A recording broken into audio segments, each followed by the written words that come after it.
نکاح کی جس تقریب سعید میں آپ لوگ اس وقت شامل ہو گئے، قرآن مجید پر جب ہم نظر دوڑاتے ہیں اور رسالت مآب سرور کائنات فخر موجودات حضرت محمد رسول اللہ صلی اللہ علیہ وسلم کی تعلیمات کو دیکھتے ہیں تو یہ محض خانہ آبادی کی کوئی رسم نہیں ہے کہ گھر آباد کرنے کا کوئی طریقہ ہے۔ آپ حیران ہوں گے اگر قرآن مجید پر نظر دوڑائیں کہ کتاب اللہ نے کسی معاملہ کو وہ اہمیت نہیں دی جو ایسے ازدواجی رشتے کو دی۔ دین کی بنیادیں ہیں نماز، روزہ، حج، زکوٰۃ، اجمالی اس کے احکام ہیں، تفسیر سنت پر چھوڑ دی، مگر یہ نکاح کا معاملہ اس کے بارے میں قرآن مجید نے پوری تفصیل سے ہر معاملہ کو ڈسکس کیا، کون سے رشتے حلال ہیں کون حرام ہیں، کس طرح انتخاب بیوی کا کرنا چاہیے، آپس میں نباہ کیسے ہونا چاہیے، خرابی ہو تو کس طرح ثالث اور حکم مقرر کیے جائیں، بچے جو ہیں بعد میں اگر گڑبڑ ہو جائے کس کے حوالے ہوں، ایک ایک معاملہ زہار، طلاق، نکاح سب قرآن نے آپ بیان کیا۔ اس وجہ سے کہ یقین جانے اسلامی معاشرہ کا سنگ بنیاد ہے جو ہے نا، اگر مسلم سوسائٹی چاہتی ہے کہ وہ دین پر قائم رہے تو پہلی اینٹ اس کی جو ہے نا وہ خاوند اور بیوی کا انتخاب اور رشتہ ہے۔ اسی لیے اللہ کے رسول علیہ السلام نے اسی معاملہ کو جس کو ہم دنیاوی معاملہ سمجھتے ہیں اتنی عظمت اور اہمیت دی کہ حضرت انس رضی اللہ عنہ فرماتے ہیں اذا تزوج العبد فقد استکمل نصف الدین، کہ جب کسی بچی کی شادی ہوتی ہے تو اس کا آدھا دین مکمل ہو جاتا ہے، فلیتق اللہ فی النصف، باقی آدھے دین کی فکر کرے۔ نکاح کو خود رسالت مآب علیہ السلام نے آدھا دین قرار دیا، اتنی اہمیت اس میں۔ اور ایک موقع پر ایک صحابی نے پوچھا اللہ کے رسول علیہ السلام میں 1 دینار اس زمانے کا سونے کا پاؤنڈ جہاد فی سبیل اللہ میں صرف کرتا ہوں، ایک جو ہے مسکین کو دے دیتا ہوں، ایک جو ہے اس سے غلام آزاد کرتا ہوں اور ایک اپنے بیوی بچوں پر خرچ کرتا ہوں، ان سب دیناروں میں افضل کون ہے، کس کا ثواب سب سے زیادہ؟ فرمایا جو تو نے اپنے بیوی بچوں پر خرچ کیا۔ کہاں جہاد ہے، غلام آزاد کرنا، مگر فرمایا نہیں ما انفقت علی اہلک، جو تو نے اپنے گھر والوں پر صرف کیا وہ سب سے زیادہ اللہ کے یہاں مقبول ہے۔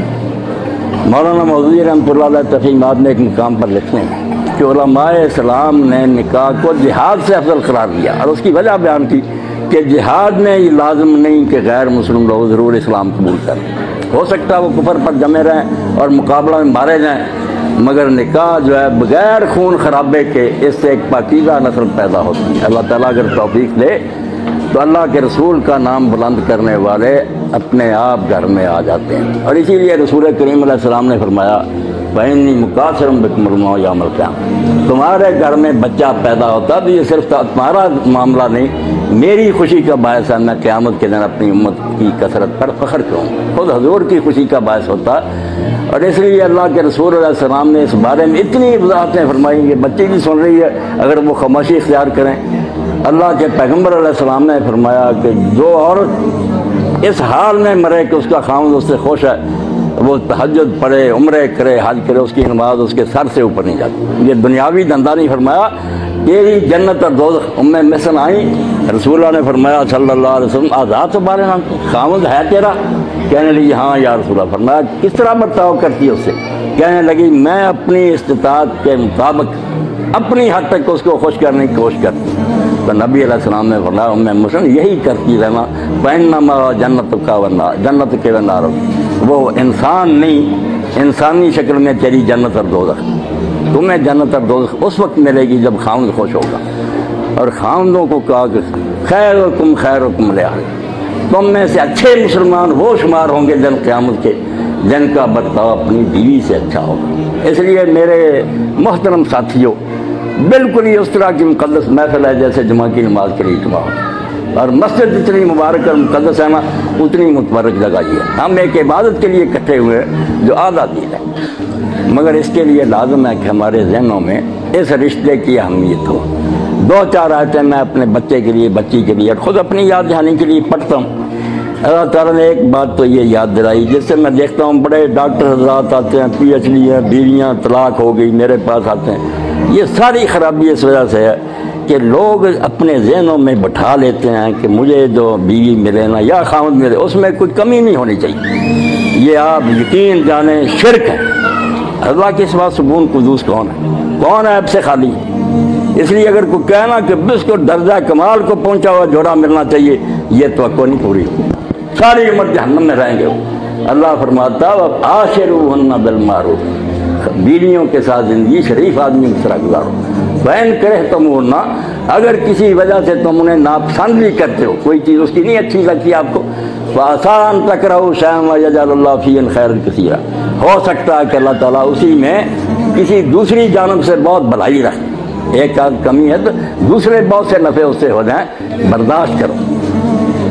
میں نے جب تفسیر کشاف میں پڑھا، امام بخاری فرماتے ہیں ایک خاوند اور بیوی تھے، عمران ابن حطان بخاری شریف کے راوی، مگر ہر لحاظ سے وہ ناقص الخلق، سارے اعضاء ان کے ناقص ہی تھے، مگر بیوی ان کو یوں سمجھے کہ جنت کی حور مل گئی۔ ایک دن وہ اتنے خوش ہوئے، ہنسے، بیوی ہنسی کہ میں بھی جنتی ہوں، عمران تو بھی جنتی۔ اس نے کہا اللہ کی بندی یہ کون جانتا؟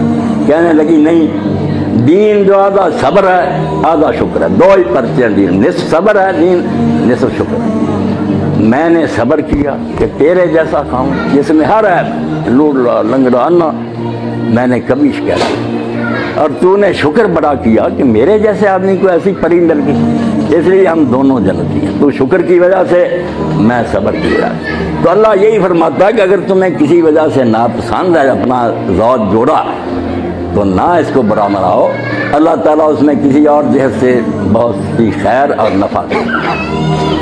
ایک موقع پر کلام مزید کہتا ہے کہ تم جب ان پاور ہو جاتے ہو، بیویاں تمہارے ماتحت ہو جاتی ہیں، فإنہن أوان عندکم، خطبہ حجۃ الوداع میں فرمایا کہ اللہ سے ڈرنیاں، قبول کر لینے کے بعد بیویاں بے بس وہ قیدی کی حیثیت میں ہوتی ہیں۔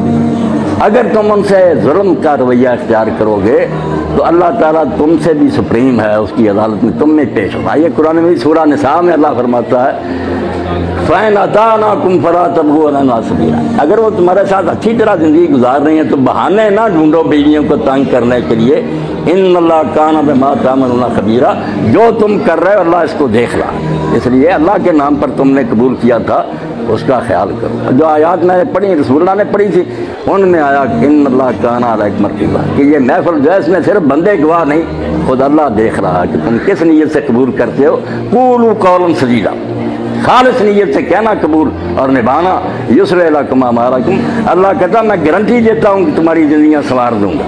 ویغفر لکم ذنوبکم، اگر کچھ کوتاہیاں بھی ہوں گی معاف کروں گا۔ ومن یطع اللہ ورسولہ فقد فاز فوزا عظیما، جو خاوند بیوی اللہ رسول کی باتیں مان کر زندگی گزاریں گے انتہا درجے کی کامیابی پائیں گے۔ اس لیے پھر دوسری آیت میں فرماتا وَإِن تُحْسِنُوا وَتَتَّقُوا، اگر تم اچھا سلوک کرو گے اور ظلم سے بچو گے، فإن اللہ کان بما تعملون، تمہاری اپنی نیکیوں کو بھی اللہ جانتا قدر کرے گا، جو ظلم سے بچتے اس کی بھی داد دے گا۔ اور دوسری آیت میں اسی جگہ آتا وَإِن تُصْلِحُوا وَتَتَّقُوا، اگر صلح سے رہو گے اور ظلم و زیادتی سے اجتناب کرو گے، فإن اللہ تعالیٰ فرماتا فإن اللہ کان غفور رحیم، اللہ بخشنے والا اور مہربان۔ تو دوسرے مقام پر فرمایا کہ اگر تم بہانے ڈھونڈو کہ تنگ کریں گے، ان اللہ کان علیٰ کبیرہ، تم سے بھی بڑی طاقت موجود ہے۔ حضرت ابو مسعود رضی اللہ تعالیٰ عنہ انصاری صحابی تھے، ایک غلام کو مار رہے تھے، اپنا غلام تھا مار رہے تھے، اللہ کے رسول نے پیچھے سے دیکھا تو آپ نے فرمایا ابو مسعود تیرے اوپر بھی ایک طاقت ہے، اگر تو اس کا مالک ہے تیرا مالک بھی خدا دیکھ رہا ہے۔ انہوں نے کہا اللہ کے رسول اب میرے اس گناہ کا کفارہ کیا ہے جو اس غلام کو میں مار بیٹھا اور آپ نے یاد دلایا کہ اللہ کی عدالت میں تم نے پیش ہونا، آپ نے فرمایا اب آزاد کرنے سے جان چھوٹے گی، ابھی اس کو آزاد کر دو پھر تمہارا گناہ معاف ہوگا۔ اس لیے میں اپنے بیٹے عامر بلال کو اور بچی حفصہ رشید کو بھی یاد دلاتا ہوں کہ آپ لوگ صرف ڈاکٹر صاحب کے بیٹے نہیں، قرآن کی روشنی میں آپ بوڑھے بھی بازواج و امہاتوں، قرآن کہتا تمہارا ایک اور خاندان بھی ہے کہ رسول اللہ کی بیویاں تمہاری مائیں ہیں اور حضور تمہارے والد ہے، اس لیے تم کسی خاندان اور رشتے سے تعلق رکھتے رسول اللہ کے بچے ہو۔ اور علامہ اقبال یہی فرماتے ہیں بچوں بچیوں کو غنچۂ ارشاد سارے مصطفیٰ، خیال کر تو غیر مسلموں کی طرح نہیں، تو حضور کی ٹہنی کا پھول ہے، از بہار شرنگ و بو باز گرد، اس لیے تیرے اندر وہ رنگ اور خوبو نظر آنی چاہیے جو اللہ کے رسول کی تھی۔ حضور علیہ السلام نے زندگی بیویوں کے ساتھ گزاری، فرمایا نا خیرکم رعال، میرا نمونہ دیکھو، میرے گھر میں اتنی ازواج ہیں کتنا اچھا سلوک میں نے کیا۔ تو اگر اچھے طریقے سے ہم زندگی گزاریں تو صرف دنیاوی زندگی نہیں، اللہ کہتا ہے کہ جو تم میں سے بیوی سے اچھا سلوک کریں گے وہ آخرت میں بہترین شمار ہوگا۔ اور بیویوں کو کہا کہ ایو ممرات ماتت وزوجها راض دخلت الجنہ، جس بیوی کو اس حال میں موت آئے کہ خاوند خوش ہے وہ جنت میں داخل ہو۔ اور حدیث پاک میں آیا کہ جو نماز پڑھے، خاوند کی اطاعت کرے اور اپنی عفت اور آبرو کی حفاظت کرے، جنت کے 8 دروازے کھل جاتے ہیں کہ اس میں داخل ہو جاؤ۔ میری دعا ہے کہ اللہ تعالیٰ ان زوجین کو اپنے حقوق و فرائض پہچاننے کی اور انہیں ادا کرنے کی توفیق دے، اور یہ دونوں خاندانوں کے لیے عرفت و محبت کا باعث رشتہ بنے، ان کی زندگیاں اللہ رسول کی مرضی کے مطابق خوشی کی گزریں، یہاں بھی یہ سکون کی زندگی گزاریں اور آخرت میں رسول اللہ کے ساتھ ان کا حشر ہو۔ وآخر دعوانا الحمدللہ رب العالمین وصلی اللہ تعالی علی عبد اللہ ورسولہ خاتم النبیین سیدنا مولانا محمد وآلہ وصحبہ۔ اب ایک بات میں ذرا واضح کر دوں، کئی لوگ حیران ہوتے ہیں، عموماً دیکھتے ہیں کہ لوگ جو ہے نا نکاح پڑھانے والے وہ 3 بار بچوں سے پوچھتے ہیں، کچھ پہلے کلمے بھی پڑھاتے ہیں، حالانکہ یقین جانے اسلام کے اتنے سیکٹس ہیں، اتنے گروہ، کسی کی کتاب میں نہیں کہ بچوں کو کلمہ پڑھا۔ یہ کوئی دینی مسئلہ نہیں، اگر بچہ غیر مسلم ہے رشتہ کیوں دیا؟ اور مسلم ہے کیا کلمہ اس کو پڑھاتے؟ کوئی نہ بریلوی نہ دیوبندی نہ شیعہ نہ سنی، کہیں یہ کلمے نہیں۔ یہ مولویوں نے اپنی ضرورت پیدا کی کہ لوگ بلائیں گے کہ کچھ کلمے پڑھاؤ، کوئی دین سے اس کا کوئی چلے۔ اور دوسری بات یہ ہے کہ 3 بار پوچھتے ہیں کہ بیٹا میں نے تیرے ساتھ نکاح کیا، قبول ہے؟ یہ بھی بالکل دور بات ہے، کسی فرقے میں نہیں آتا، کسی امام اور عالم نے نہیں کیا، ایک اقرار۔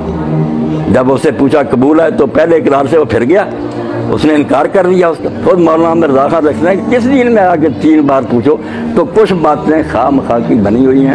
میں صرف عامر بلال سے اپنے بیٹے سے 1 بار اقرار کراؤں گا، اللہ اس کو اپنے سچے دل سے اقرار کرنے کی توفیق دے اور اس معاملے کو خیر و عافیت کے ساتھ نبھانے کی ہمت اور توفیق دے۔